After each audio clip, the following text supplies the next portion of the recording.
Hello YouTube, this is Morgan Airspeed Prime here with my next Avatar video. This one's going to be my preview or speculation, I suppose, going into Avatar The Last Airbender Imbalance Part 2. So the book's out in just under a month from now, and also it's pretty interesting that Ruins of the Empire Part 1 is out the week afterwards. So our long wait for comics and new content is finally coming to an end. It's not over just yet, but I feel it's a good time to at least, get back into Imbalance, what we know so far, where the story is heading, and try and figure out a little bit of what is actually going on here, where we're getting towards. So obviously we have Imbalance Part 1, it's been released, it's out, we've had all this time to talk about it.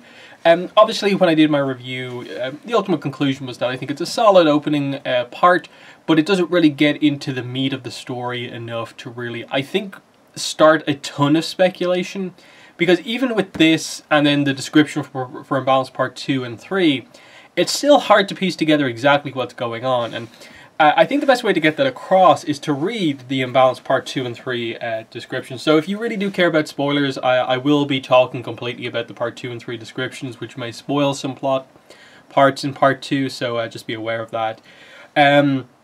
So the Part 2 description reads as follows. Aang and Team Avatar race to resolve rising tensions between benders and non-benders before a town is torn apart. There's something fishy going on in Cranefish Town, and it's up to Aang, Katara, Sokka and Toph to figure out what, before the simmering conflict between benders and non-benders boils over into an all-out war. But danger lurks where they least expect it, and uncovering the truth will reveal a threat unlike they've ever faced, and a fateful choice for Aang he can never unmake. I'll also read the Part 3 description here as well. Team Avatar faces their most dangerous foe yet as the Bender versus non-Bender conflict turns into all-out war in this action-packed conclusion to the Imbalance arc, while Aang grapples with a life-changing decision that only he can make as the Avatar. Toph and Katara implore him from opposite sides to choose a path. Meanwhile, Ru and Ya-Ling concoct a fiery ploy to get their mother back. The Bender versus non-Bender conflict finally reaches a powerful boiling point, and for better or for worse, Cranefish Town will never be the same. So, it's a really interesting one where, obviously, the one thing both of them say is just that Bender versus non-Bender conflict goes from, fiery boiling point to basically turning into a war. The other plot point that Part 3 seems to confirm, so something we more or less know is going to happen in Part 2, is that Li Ling, who is Ru and Ya-Ling's mother, gets captured. Now, that makes sense if you look at the preview pages that we've got for Imbalance Part 2, where Toph more or less seems to be completely on to Ru and Ya-Ling as of the first, 8 or so pages of that book. She completely seems to be aware that they're lying about where they were, and more or less gets it confirmed. They were the two people there, watching over as the people who ran away from setting these kind of fires and so on, causing these incidents in the other factories. So, the question then becomes, how much of Part 2 is actually going to be about, fully figuring all of this out, connecting the dots all the way back to Li Ling, and so on. And how does she go down for it, but apparently not Ru and Ya-Ling? Not to mention, I suppose we just need to get her motivations in the first place. She seems to be coming at it from the Bender perspective. Now, we get that from Part 1 with 2 scenes, I believe. When they come in, I think it's Ru who says, I'd be wondering if you'd be interested in the job opportunity. If you do good work, you'll become a part of a wonderful movement that will benefit Benders and their families across the world. This is how they get the guys to join them, and eventually they have to kind of beat them up to do it. Then later on, when they report back to their mother, she says to them, Ru Ya-Ling, what I asked you to do was for our family and for the future of our home. We must be together on this. We must be united, do you understand? And then she goes all full evil and our plans are in motion and so on. So she's coming at it from this perspective of she seems to be on the supporting the Bender side of things, and is the one behind causing all of these other factories issues. Now, she's obviously maneuvered herself into this position where she basically has control of the new security force that they put into place, and she is more or less acting as a increased security for the entire kind of system of factories that they have going on here. So that is more or less, it seems like, how she has sort of access to attack all of these factories, and kind of seems like she's only attacking the non-Bender factories, but is probably doing some damage to Bender factories just to kind of keep the trail off her. Now, why is she doing this? In that, like, she runs a factory, one of her daughters is a Bender, one of them isn't. I think the obvious thing that would come to mind is, who is the girl's father? Where is he? Why is he not around? And so on. The implication could be that he was a Bender. Li Ling, I don't think we know is a Bender or not, but potentially is a non-Bender. So did something happen to him because of the fact that he was a Bender? Is he gone or dead potentially because of something related to this, and this is her way to get revenge and make it so that Benders, her family, and other families like them will never have to suffer in the same way that they did. Again, that's very much speculating on us not really knowing much about what they're going for here, but that more or less seems to be something that they are doing. Now, the other thing I'll bring into play here is the end of the Part 2 description. Danger lurks where they least expected, and uncovering the truth will reveal a threat unlike any they've ever faced. That's really, really hyping this up. That, like, this threat is unlike Azula, it's unlike Zhao, it's unlike Ozai, Combustion Man. Like, is that just saying it's different, or that are they trying to really get across that this is the biggest threat that they've ever had? Now, you could say that like a city descending into all-out war is one of the bigger things they've ever faced, but when they've been involved in like the invasion, you know, the Sozin's Comet stuff, it's kind of hard to really do that. And obviously the descriptions at times do have a habit of overhyping stuff. Turf Wars Part 3 being the prime example, where I think the description for Part 3 basically teased that, like, you know, will Korra and Asami make it out of this situation alive? And they weren't really in that much danger. So, you know, what is going on here? But it seems to be setting up that there's some other angle to this. Because if it's literally just Ru and Ya Ling and Li Ling with some security forces, that doesn't seem like that much of a threat. So what is the new thing in all of this that's really happening here? What is this bigger threat than anything? And, you know, what causes Aang to have to make this choice? What is the choice that Aang actually has to make? The one that eventually we'll see from the Part 3 description, Toph and Katara on opposite sides of the issue, asking Aang to side with them on it. That's very, very, very interesting to me. Now, they haven't really set up Toph and Katara to really form all that much of a opinion on anything that's been going on now. Toph in the preview for Part 2 seems to be getting more of a focus, and it seems like that there's, I think, one shot of Katara in the preview as well, where she kind of looks back and is beginning to become more suspicious. So I wonder what exact angle they're going to take on this.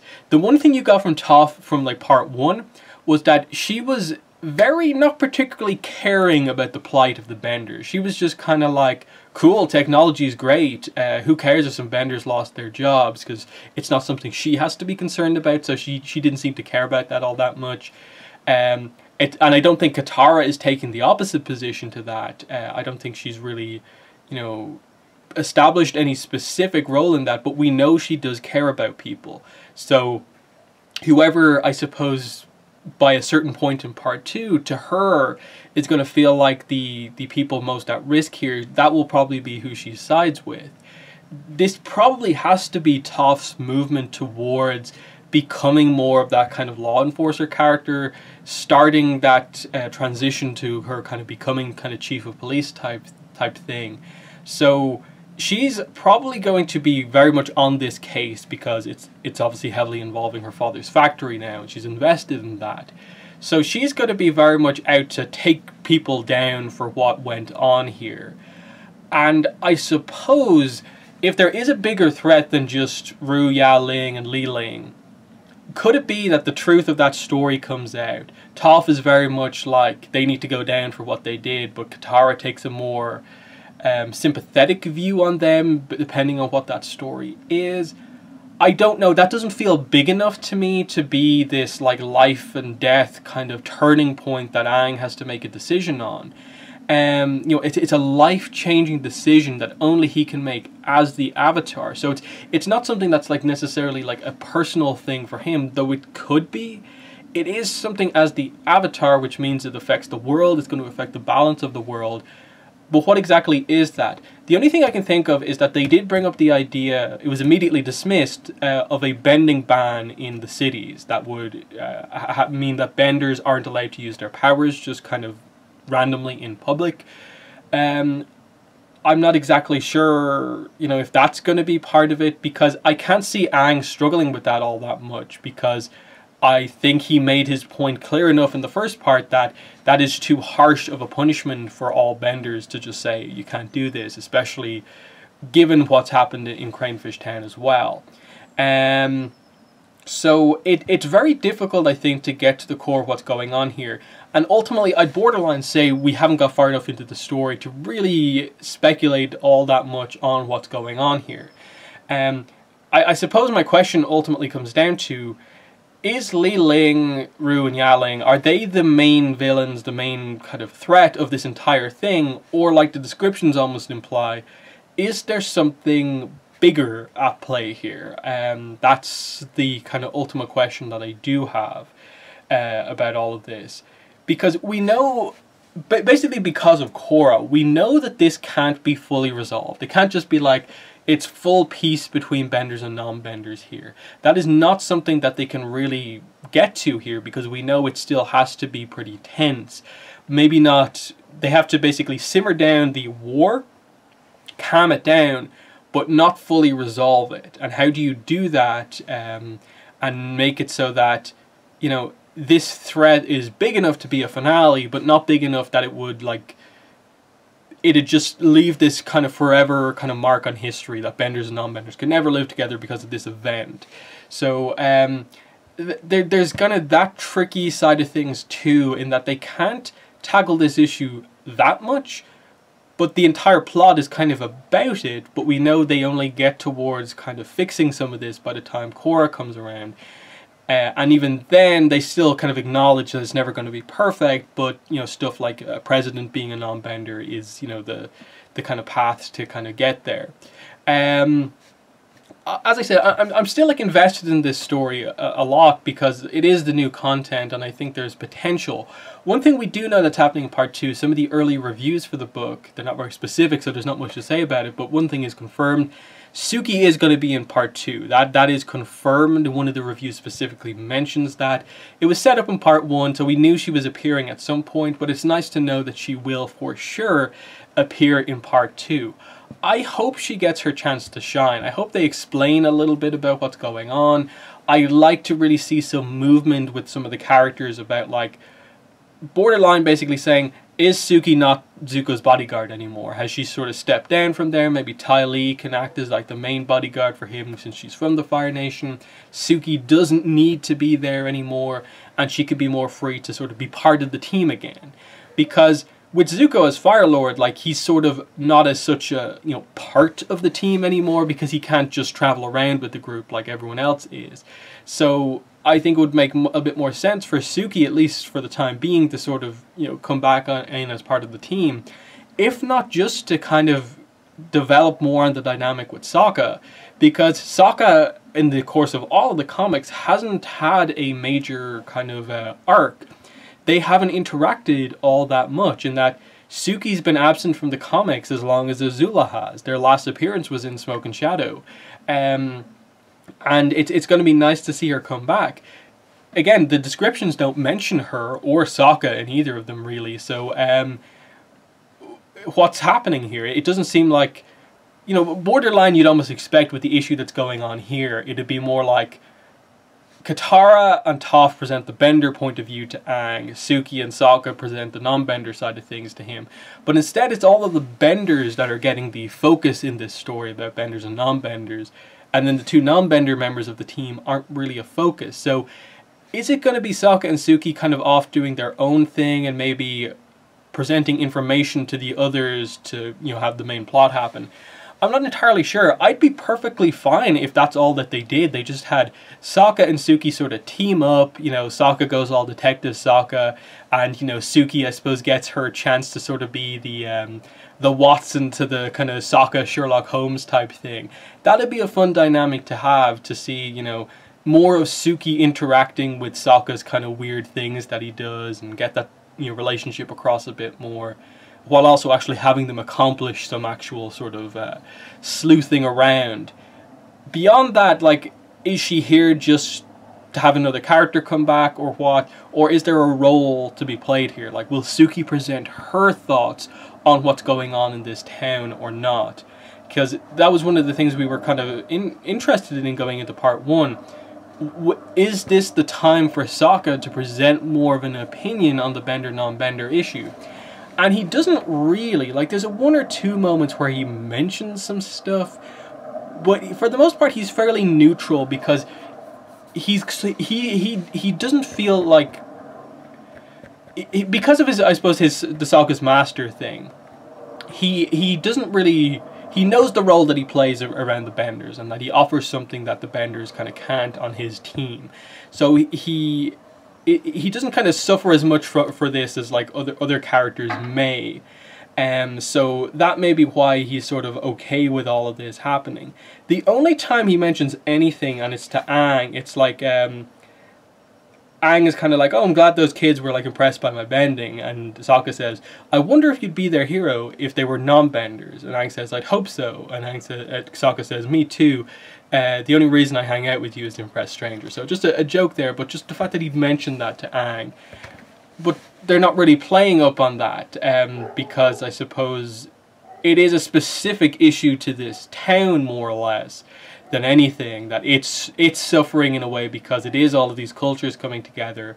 It hasn't really found its, you know, specific culture itself with the mixing of cultures, plus it hasn't found the right balance of benders and non-benders, and there's been issues, whereas, you know, the group dynamic within Team Avatar works well.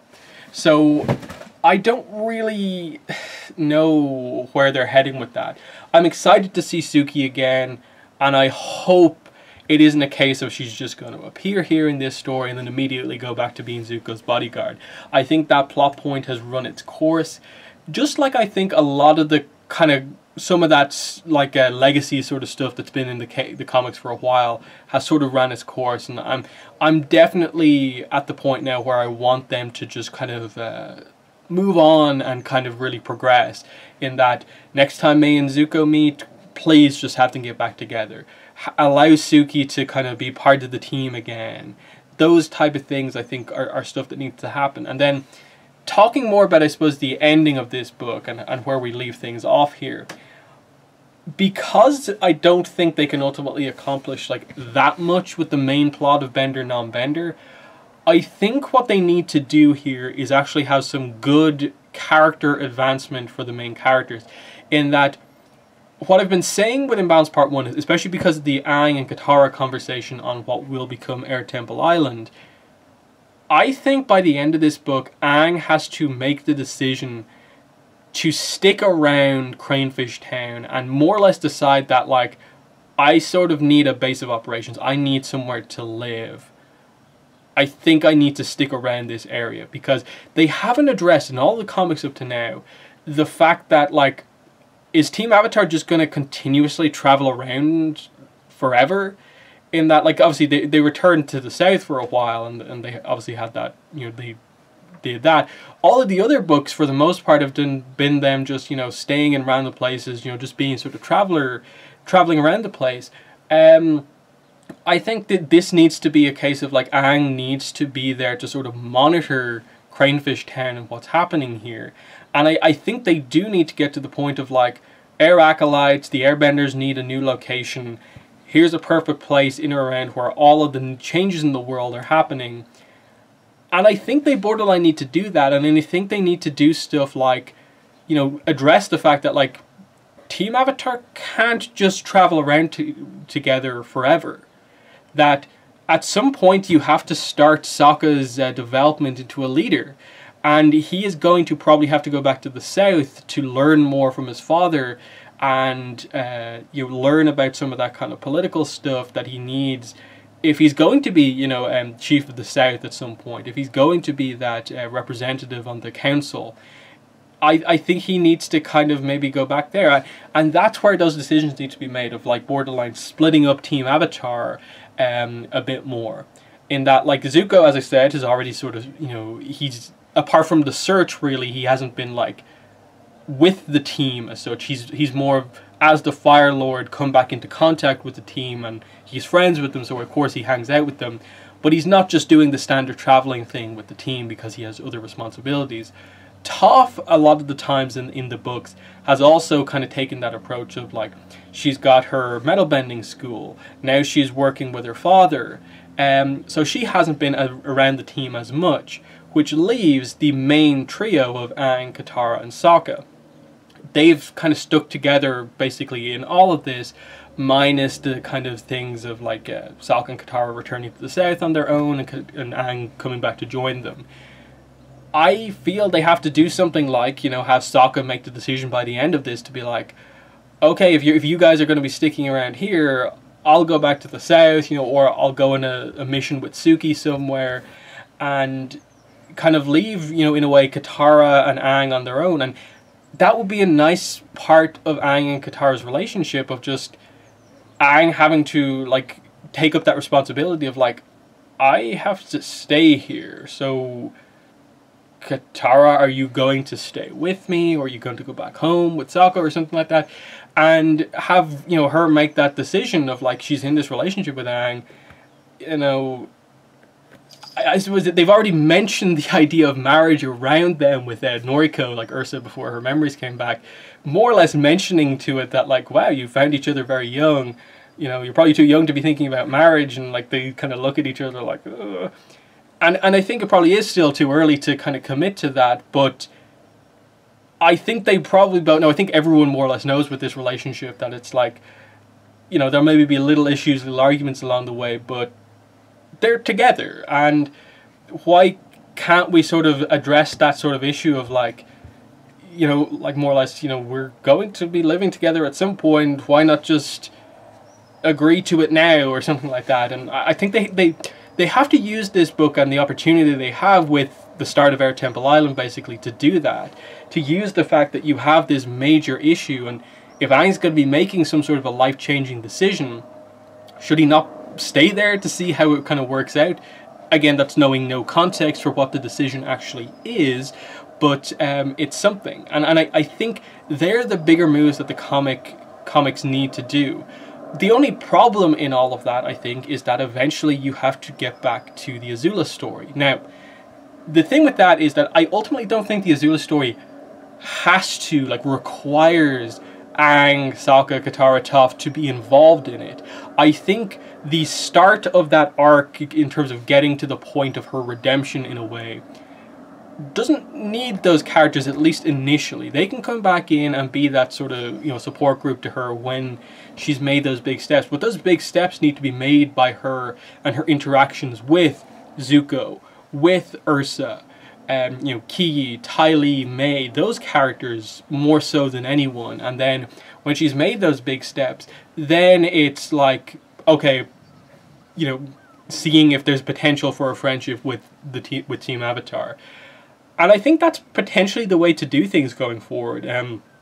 If you don't have immediate plots to do that require you to be in this year, this is a way to almost start the development towards that kind of bigger time skip of like, Sokka's, you know, deciding to maybe leave the team at the end of this because he has to do some stuff on his own, maybe with Suki. Aang deciding he has to stay here. Toph realizing that, like, I actually need to be here to assist in the training of this police force in this town that's important to my father. That separates her from the team. Zuko's then having to deal with potentially the key development of his sister and what's going on there.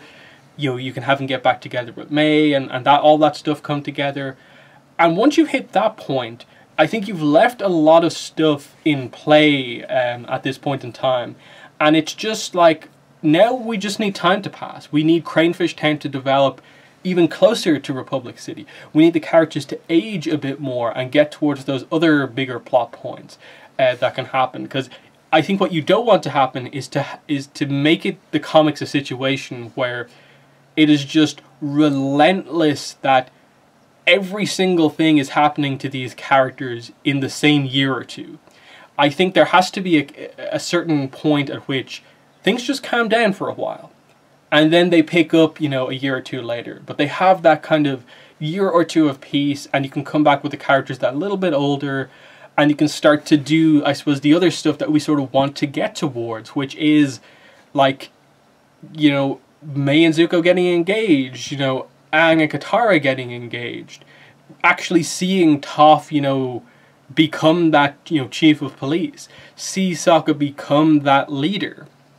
Those type of questions. See Ki kind of grow older and see how her firebending progresses, and see where Azula goes. That's ultimately where the comics need to get to. I think the problem with Imbalance Part 1, ultimately, and maybe Imbalance in general, is that it feels a little bit too much like you're using an Avatar comic just to set up a plot point in Korra, rather than it really being an important story to tell with these characters. I think Part 2 and 3 have a job to do, of course, to get that across. The character writing, I have no problem with whatsoever. Faith Aaron Hicks really knows the characters very well, but you also need to have the plot, the importance, the character stuff, the plot feel important and notable as well, and that's what Part 2 and 3 need to accomplish. Like I said here, like, how many times have I kind of gone like, maybe this could happen, but we don't really know. Like, we don't know enough into the plot to really get to that point. And that was the thing I really noticed going back through the book, is that, like, it throws a lot of ideas at you about, like, Bender, non-Bender, but doesn't really commit to, like, kind of saying just exactly, which ones we're dealing with as such. So, I expect we'll be getting the extra preview pages that we usually get from, like, the Google Books preview. I think that will probably be going up in the next week or two, maybe even the next few days. I'll cover some more of those preview pages when they come out. But for now, I did want to do my preview just based off, I suppose, the official preview that we did get and so on. And do sort of the usual kind of preview stuff that I do for these books, and get to that point. And that, like I said, I think there's actually a decent amount going on here. I think Part 2 especially, the job it has to do is basically set up what the Part 3 description says. What is Katara's view? What is Toph's view? What is the decision that Aang has to make a decision on? And what is this greater threat than any they've ever faced? What is this secret lurking below, and so on, that they're sort of hinting at in the start of the part 2 in the previews that we get? Like, the impression we get is that, like, is it just this, that they don't know about this sort of plan that Li Ling, Ru, and Ya Ling have going on, but they're almost implying that there's this whole extra thing that's like 10 times bigger than her actually going on under the surface, and what exactly is that? So that's the preview that I have here for this book. In the comments, let me know what your thoughts are heading into Imbalance Part 2. Where do you think they're going with the main plots? What do you think this big thing that Aang is going to have to make a decision on is? What perspective is Katara going to offer versus what Toph is going to offer?